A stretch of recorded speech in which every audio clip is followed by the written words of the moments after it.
आतिश शुक्ला और आप देख रहे हैं के न्यूज की खास पेशकश और बात करेंगे झटका हाथ कमल का साथ। उत्तर प्रदेश में लोकसभा चुनाव से पहले भारतीय राष्ट्रीय कांग्रेस को बड़ा झटका लगा है। कानपुर में कांग्रेस के वरिष्ठ नेता और 3 बार के विधायक रहे अजय कपूर ने भारतीय जनता पार्टी का दामन थाम लिया है। बीजेपी में शामिल होने के बाद अजय कपूर ने कहा कि आज का दिन पुनर्जन्म की तरह है। परिवार में शामिल होकर अभिभूत हूं। बीजेपी में शामिल होने के बाद अजय कपूर का कांग्रेस के साथ 35 साल का सफर खत्म हो गया है। बिहार बीजेपी के प्रभारी विनोद तावड़े ने बिहार कांग्रेस के सह प्रभारी अजय कपूर को शामिल करवाया है। बीजेपी में शामिल होने से पहले अजय कपूर ने भारतीय राष्ट्रीय कांग्रेस के राष्ट्रीय अध्यक्ष मल्लिकार्जुन खड़गे को अपना इस्तीफा भेजा। उन्होंने लिखा है कि निवेदन है कि मैं लगातार 35 वर्षों से कांग्रेस पार्टी की निरंतर निस्वार्थ भाव से सेवा करता आ रहा हूं और अब मैं अपने पद एवं पार्टी की सदस्यता से इस्तीफा दे रहा हूं। आप मेरे इस्तीफे को स्वीकार करने की कृपा करें। श्री गृह मंत्री अमित शाह जी का, आदरणीय नड्डा जी का, आदरणीय बंसल जी का और पूरी भारतीय जनता पार्टी परिवार का कि उनके सदस्य के रूप में मुझे काम करने का मौका दे रहे हैं और मैं ईमानदारी के साथ कार्यकर्ता के रूप में पार्टी की भी सेवा करूंगा, लोगों की जो भी कर सकता हूं मैं करूंगा। बहुत अच्छा कार्य किया है अजय भैया ने। देश को मोदी जी की बहुत जरूरत है, तो जो अजय भाई ने कार्य किया है वो बहुत अच्छा कार्य किया है और मोदी जी ही देश को इस समय आगे बढ़ा रहे हैं और पूरे विश्व में जो भारत की परचम लहरा रहा है वो मोदी जी के कारण लहरा रहा है। तो मोदी जी एक देव पुरुष हैं और ये सदियों में आते हैं इस तरीके के लोग, तो हम लोगों को मोदी जी के साथ रहना चाहिए और अजय भाई ने जो कार्य किया वो बहुत अच्छा कार्य किया। उनके समर्थक है वो जो अब लोकसभा चुनाव की बात कर रहे हैं कि बीजेपी से उन्हें टिकट मिलना चाहिए, क्या मानते हैं? क्या नहीं, इसके बारे में मुझे कोई भी मालूम नहीं है। मैंने भी टीवी में ही देखा है कि वो भाजपा में शामिल हुए हैं, तो मैं इसका बहुत बहुत स्वागत कर रहा हूँ।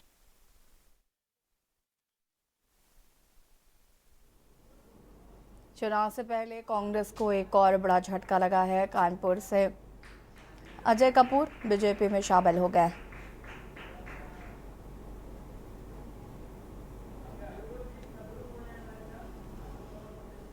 और इसी खबर पर हमारे साथ ब्यूरो चीफ मधुर मोहन जी जुड़ चुके हैं। और मधुर मोहन जी, क्या कुछ जानकारी? अजय कपूर बीजेपी में शामिल हो गए।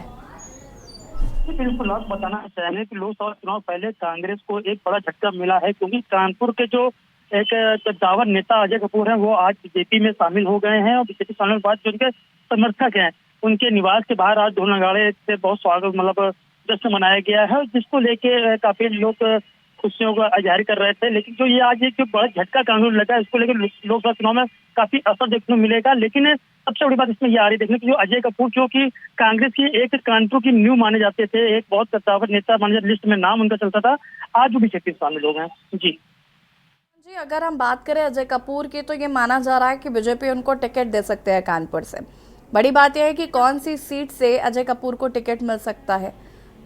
जी बिल्कुल, सूत्र की बात कर रहे हैं। सूत्रों को साफ ये कहना है कि कहीं में बीजेपी लोकसभा प्रत्याशी बनाए जा सकते हैं, लेकिन जो पहले से जो बीजेपी की लिस्ट चल रही है, जो कद्दावर नेताओं का नाम चल रहा है, ब्रजेश पाठक, विजय बहादुर पाठक सबका नाम चल रहा है, जिसको लेके इनको कहीं ना कहीं रखा तो गया है। लेकिन अभी ये कहना पाना मुश्किल है। कुछ सूत्र ये कह रहे हैं कि इनको टिकट मिलेगी, लेकिन कहीं ना कहीं जो ये एक कद्दावर नेता जो भाजपा में शामिल हुए, कहीं ना कहीं इन्होंने टिकट मांग रखी होगी, जिसको लेके बातें चल रही होंगी। लेकिन अभी ऐसा सूत्रों का कहना है कि इनको टिकट कहीं ना कहीं से मिल सकती है। जी ठीक है, बहुत बहुत शुक्रिया आपका जानकारी साझा करने के लिए। बता दें कि अजय कपूर बीजेपी में शामिल हो गए हैं। उन्होंने आज दिल्ली में सदस्यता ग्रहण किया। इससे पहले उन्होंने मल्लिकार्जुन खड़गे को इस्तीफा भेजा।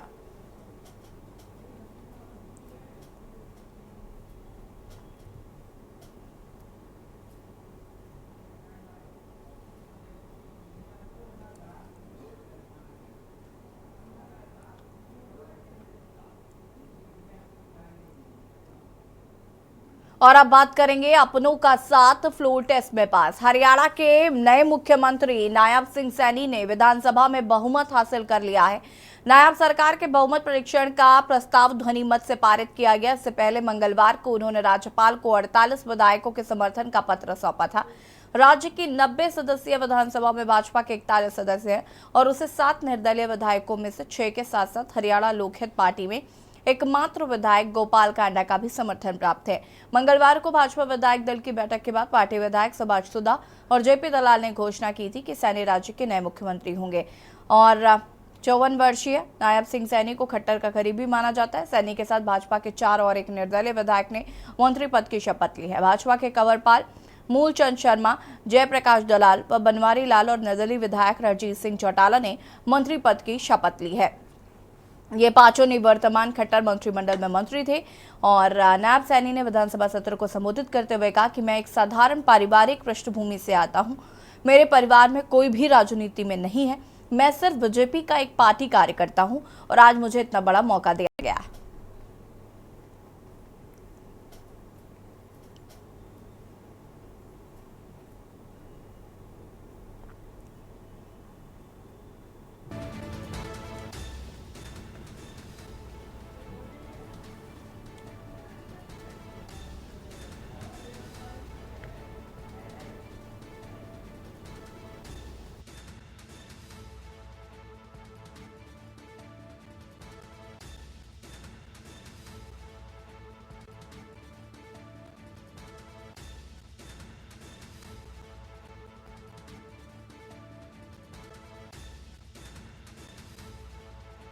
हरियाणा के नए बन चुके हैं। इनको खट्टर का करीबी भी माना जाता है।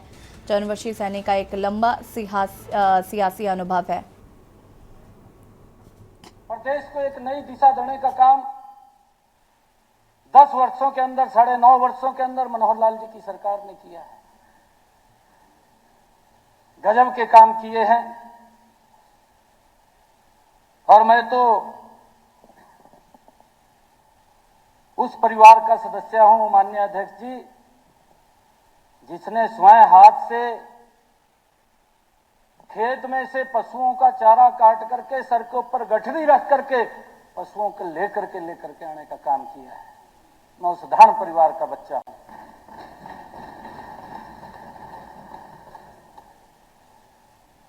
और उसी परिवार से आदरणीय मनोहर लाल जी आते हैं और ये भारतीय जनता पार्टी है। मैं धन्यवाद करता हूं शीर्ष नेतृत्व का भी, आदरणीय मनोहर लाल जी का भी, कि जिन्होंने एक ऐसी जिम्मेवारी के ऊपर, प्रमुख जिम्मेवारी के ऊपर बैठाया है। नहीं तो निर्णय करना कठिन हो जाता है आदरणीय अध्यक्ष जी कि मुख्यमंत्री के बाद कौन बनेगा। परिवार की तरफ सोचते हैं कि अगर कहीं जाना पड़ गया तो मेरा बेटा बनेगा, परंतु माननीय अध्यक्ष जी, ये भारतीय जनता पार्टी है। जिस मुख्यमंत्री ने अपने एक छोटे से कार्यकर्ता को ये जिम्मेवारी सौंपी है, मैं मनोहर लाल जी का धन्यवाद करता हूं।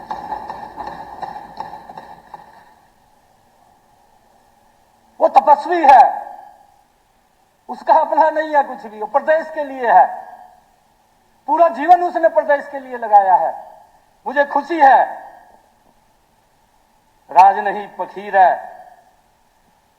मनोहर लाल जी देश की तक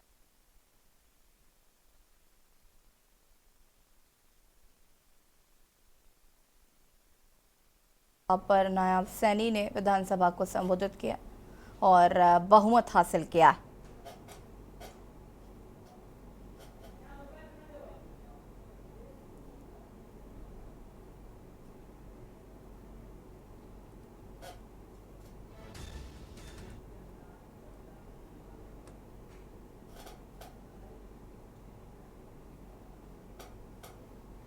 और अब बात करेंगे सियासी अंदाज बदला मिजाज। भोजपुरी स्टार पवन सिंह ने चुनाव लड़ने का ऐलान कर दिया है। उन्होंने अपने सोशल मीडिया अकाउंट से ट्वीट कर कहा कि मैं अपने समाज, जनता जनार्दन और मां से किया हुआ वादा पूरा करने के लिए चुनाव लड़ूंगा। आप सभी का आशीर्वाद और सहयोग अपेक्षित है। दरअसल लोकसभा चुनाव 2024 के लिए बीजेपी ने 195 उम्मीदवारों को अपनी पहली लिस्ट जारी की थी। इसमें पश्चिम बंगाल की आसनसोल लोकसभा सीट से भोजपुरी फिल्म इंडस्ट्री के अभिनेता पवन सिंह को मैदान में उतारा गया था। हालांकि टिकट मिलने के 24 घंटे बाद ही उन्होंने आसनसोल से चुनाव लड़ने से मना कर दिया था। बता दें कि आसनसोल सीट से वर्तमान में अभिनेता और राजनेता शत्रुघ्न सिन्हा टीएमसी से सांसद हैं।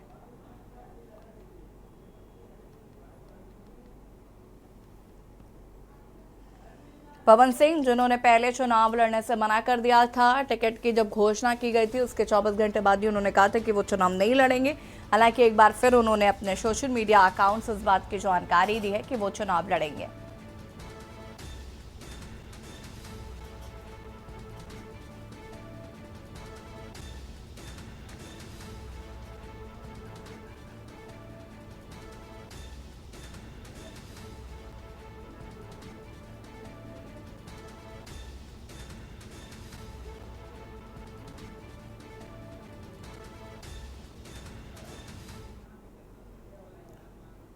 और अब बात करेंगे बिल को मंजूरी, मंशा पूरी। राष्ट्रपति द्रौपदी मुर्मू ने उत्तराखंड समान नागरिक संहिता को मंजूरी दे दी है। इसके बाद उत्तराखंड देश का पहला राज्य बन गया है जहां यूसीसी लागू होना है। ये जानकारी सीएम पुष्कर सिंह धामी ने सोशल मीडिया साइट एक्स पर दी है। सीएम ने लिखा है कि हम सभी प्रदेशवासियों को अत्यंत हर्ष और गौरव का क्षण है कि हमारी सरकार द्वारा उत्तराखंड विधानसभा में पारित समान नागरिक संहिता विधेयक को राष्ट्रपति द्रौपदी मुर्मू ने अपनी मंजूरी प्रदान की है। उन्होंने कहा कि निश्चित तौर पर प्रदेश में समान नागरिक संहिता कानून लागू होने से सभी नागरिकों को समान अधिकार मिलने के साथ ही महिलाओं पर हो रहे उत्पीड़न पर भी लगाम लगेगी।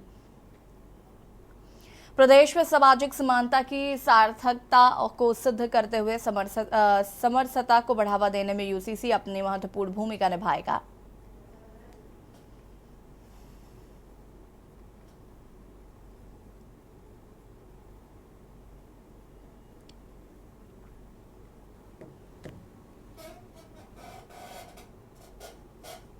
बता दें कि यूसीसी को लागू करने वाला उत्तराखंड पहला राज्य है और अब राष्ट्रपति द्रौपदी मुर्मू ने भी इसे मंजूरी दे दी है। बिल को मंजूरी मिल चुकी है।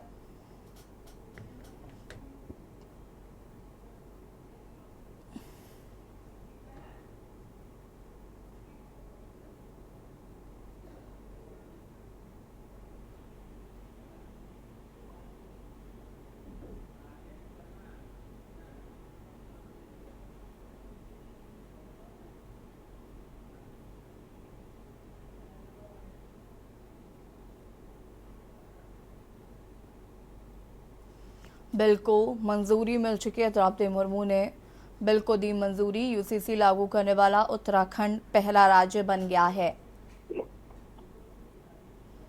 और इसी खबर पर ज्यादा जानकारी के लिए ब्यूरो चीफ राजेश वर्मा जी हमारे साथ जुड़ चुके हैं। राजेश जी, यूसीसी को अब राष्ट्रपति की तरफ से भी मंजूरी मिल गई है। यूसीसी की बात करें तो उत्तराखंड यूसीसी को लाने वाला पहला राज्य है और ये कहीं ना कहीं उत्तराखंड के लिए गौरव की बात है। क्योंकि अगर देखा जाए तो जो मुख्यमंत्री है सूबे के पुष्कर सिंह धामी, उनकी पहल थी चुनाव से पहले जो चुनाव थे तो उन्होंने इस बात की घोषणा की थी कि यूसीसी जो है प्रदेश के अंदर लागू किया जाएगा। और यही वजह है कि देखिए लगातार काफी बड़े प्रयास के बाद जो है आज महामहिम राष्ट्रपति द्रौपदी मुर्मू की जो है सहमति जो है उसको लेकर के हो चुकी है, यानी कि हामी बन चुकी है और प्रदेश के अंदर यूसीसी जो है लागू हो चुका है। इस तरीके से देखा जाए तो जो प्रयास लगाए गए थे मुख्यमंत्री की तरफ से वो कहीं ना कहीं कारगर साबित हुए हैं और इसको लेकर के कई सवाल जो है वो देखने को मिला। विपक्षी दलों ने लगातार कई सवाल जो है वो सरकार के ऊपर उठाए। यूसीसी को लेकर के जो सामान्य नागरिक संहिता है, जो कानून है, इसको लेकर के कई पक्षों को जो है इसमें सम्मिलित नहीं किया जाएगा। कहीं एक पक्ष के लिए ये एक विरोधाभास हो सकता है, लेकिन कहीं ना कहीं सारी चीजों को परिस्थितियों को समझते हुए जो इसमें एक कमेटी बनाई गई थी वंदना देसाई की अध्यक्षता में, तो कहीं ना कहीं कमेटी ने बड़े शर्त के साथ और प्रमाण लोगों की जो राय थी, उन लोगों की एक्सपर्ट की राय के बाद जो है ये जो है यूसीसी को जो है बनाया है। उसके बाद एक्सपर्ट कमेटी के बाद जो है इस पे कैबिनेट की मंजूरी हुई, फिर विधानसभा में इसको पटल पे रखा गया। वहां से अनुमति मिलने के बाद राज्यपाल ने जो है इस पे सहमति भरी और उसके बाद जो आखिरकार एक बड़ा जो उद्देश्य था सरकार का, धामी सरकार का यूसीसी को लाने का, वो सफल हो चुका है। इसमें कोई दो राय नहीं। अब यूसीसी जो है वो लागू हो जाएगा प्रदेश के अंदर और जो भी नागरिक संहिताएं, जो कानून बनाया गया है जिसके तहत जो नॉर्म्स है, जो पॉइंट्स है महत्वपूर्ण, वो जो है वो प्रदेश के लिए आगे किस तरीके का मील का पत्थर साबित होंगे तो वो बहरहाल देखना होगा। लेकिन कहीं ना कहीं ठोस मजबूत कानून, एक छत और एक कानून का जो प्रयास धामी सरकार ने किया है वो कहीं ना कहीं यहाँ पर सफल हुआ है। जी राजेश जी, अगर हम बात करें यहाँ पर यूसीसी को लेकर, तो जिस तरीके से विपक्ष बहुत सारे सवाल उठा रहा था कि आखिर यूसीसी कब आएगा, यूसीसी लाएंगे लेकिन तारीख नहीं बताएंगे, इस तरीके की भी बातें हो रही थी, तो आखिरकार उत्तराखंड को यूसीसी भी मिल गया और राष्ट्रपति ने मंजूरी भी दे दी है। बिल्कुल, देखिए राष्ट्रपति की मंजूरी के बाद कहीं ना कहीं विपक्षी दलों को जो लगातार सरकार के खिलाफ जो सवाल थे वो कहीं ना कहीं आज बंद हो गए हैं और इस बात में कोई दो राय नहीं है। तो प्रयास जो है मुख्यमंत्री पुष्कर सिंह धामी ने यूसीसी को लेकर के किया था, एक बड़ा घोषणा जो है घोषणाएं थी जिनको लेकर के मुख्यमंत्री जो है लगातार प्रयास कर रहे थे। और अब ये बात भी कहनी पड़ेगी कि ये 2 साल अब 24 मार्च को जो है धामी सरकार को हो जाएंगे, लेकिन ये सबसे बड़ी पहल जो है वो यूसीसी को लेकर के की गई है। इसके साथ साथ महिला आरक्षण है, इसके साथ साथ कई ऐसे मुद्दे थे जिनको लेकर के जो राज्य सरकार है वो लेकर के चल रही थी। तो कहीं ना कहीं बड़ी पहल जो है वो मुख्यमंत्री की तरफ से मानी जा रही है और इसकी कहीं ना कहीं इसका इम्पैक्ट जो है, इसका एक बेनिफिट जो है वो यूसीसी को लेकर के अब लोकसभा जो आने वाले चुनाव है उनमें भी जो है भाजपा कहीं ना कहीं तय कराने की कोशिश करेगी। जिसकी लगातार हमने देखा है कि तो विपक्षी दल रहे हैं तो उन्होंने तमाम तरीके के सवाल जो है को लेकर के उठाए हैं, लेकिन कहीं ना कहीं अब यूसीसी के नाम को लेकर के तो विराम लग गया है, लेकिन कहीं ना कहीं सीएए को लेकर के अब एक जंग जो है वो देश भर में देखने को मिल रही है और सीएए के ऊपर भी कई सवाल जो है वो लगातार विपक्षी दलों के लगातार जारी है, लेकिन कहीं ना कहीं एक बड़ा विराम जो है यूसीसी को लेकर के जरूर लगा है और धामी के लिए ये मील का पत्थर जो है वो साबित होगा यूसीसी और यूसीसी को लेकर के जो ग्राउंड जीरो पे किस तरीके की रणनीति जो सरकार अब बनाएगी कानून के तहत, जो हालांकि बना दी गई है, इसमें क्या क्या चीजें अब प्रावधान रहेगा वो सब चीजें जो है अब लोगों को जागरूक करने के लिए भी जो है वो उनके आगे पेश की जाएंगी। लेकिन फिलहाल आज के लिए महत्वपूर्ण दिन है और जो है प्रदेश के लिए लागू। जी, बहुत बहुत शुक्रिया आपका राजेश जी जानकारी साझा करने के लिए। और बता दें कि बिल को मंजूरी मिल चुकी है राष्ट्रपति द्रौपदी मुर्मू की तरफ से और यूसीसी लागू करने वाला उत्तराखंड पहला राज्य बन गया है।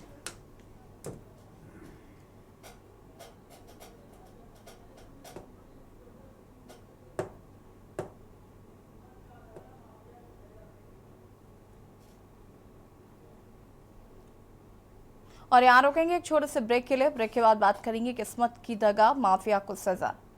ब्रेक के बाद एक बार फिर से आप सभी का स्वागत है। और उत्तर प्रदेश की बांदा जेल में बंद माफिया मुख्तार अंसारी को आमसाक के एक मामले में आजीवन कारावास की सजा सुनाई गई है। बता दें कि माफिया मुख्तार अंसारी को 33 वर्ष 3 महीने 9 दिन पुराने गाजीपुर के फर्जी शस्त्र लाइसेंस मामले में सजा सुनाई गई। वाराणसी के एमपी एमएलए कोर्ट ने मंगलवार को पूर्व विधायक को 36 साल पुराने मामले में दोषी करार दिया था और 1987 में गाजीपुर में दोनाली बंदूक का लाइसेंस देने में जिलाधिकारी और पुलिस अधीक्षक के फर्जी हस्ताक्षर का लाइसेंस जारी हुआ था और ये मामला सामने आने के बाद पुलिस ने केस दर्ज किया था। फर्जीवाड़ा उजागर होने के बाद सीबीसीआईडी ने 4 दिसंबर 1990 को गाजीपुर के मोहम्मदाबाद थाने में मुख्तार अंसारी, तत्कालीन डिप्टी कलेक्टर समेत 5 नामजद और अन्य अज्ञात के खिलाफ मुकदमा दर्ज कराया था। जांच के बाद तत्कालीन आयुक्त लिपिक गौरीशंकर श्रीवास्तव और मुख्तार अंसारी के विरुद्ध 1997 में आरोप पत्र अदालत में दाखिल किया गया था। सुनवाई के दौरान गौरीशंकर श्रीवास्तव की मृत्यु हो जाने के कारण उसके विरुद्ध 18 अगस्त 2021 को मुकदमा समाप्त कर दिया गया। अदालत में अभियोजन की ओर से एडीजीसी विनय कुमार सिंह और अभियोजन अधिकारी उदय राज शुक्ला ने पक्ष रखा।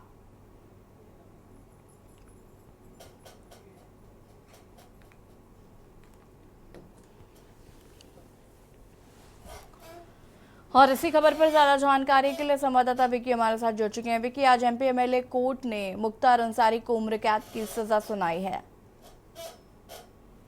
बिल्कुल लेशी, आपको बता दें कि फर्जी लाइसेंस बनवाने के उसपे जो है मुख्तार अंसारी को एक बार फिर आज वाराणसी के एमपी एमएलए कोर्ट ने जो है आजीवन कारावास साथ ही 2,02,000 अर्थदंड का जुर्माना लगाया है। तो जो आपको बता दें कि 36 साल पुराना ये केस था जहां मुख्तार अंसारी की उम्र उस समय जो है 20 से 22 साल रही होगी, ऐसा उनके अधिवक्ता जो है शिवनाथ त्रिपाठी ने कोर्ट में बहस के दौरान कही थी। और उस दौरान उनका कहना था कि उनके ऊपर कोई क्रिमिनल हिस्ट्री भी नहीं था। और उसके बाद जो है अब जो है ये मामला दोबारा रीओपन हुआ था और इसकी सुनवाई जो यहाँ पे हुई मंगलवार को जो है फैसले को सुरक्षित रखा गया था और आज के लिए जो सजा के लिए उसको फैसले को सुरक्षित रखा गया था। आज जो है इनको इसी मामले में फर्जी तरीके से लाइसेंस का उपयोग करने पे जो मुख्तार अंसारी को आजीवन कारावास और साथ ही 2,02,000 अर्थदंड सुनाया गया। आपको बता दें कि 36 साल पहले ये 10 जून 1987 में 2 नामी बंदूक के लाइसेंस के लिए गाजीपुर में जिला मजिस्ट्रेट के ऑफिस में ये प्रार्थना पत्र दिया था लाइसेंस अप्लाई किए। उसके बाद इसमें जो है गवाहों की शुक्रिया आपका जानकारी साझा करने के लिए। और बता दें कि मुख्तार अंसारी को फिलहाल उम्र कैद की सजा सुनाई गई है।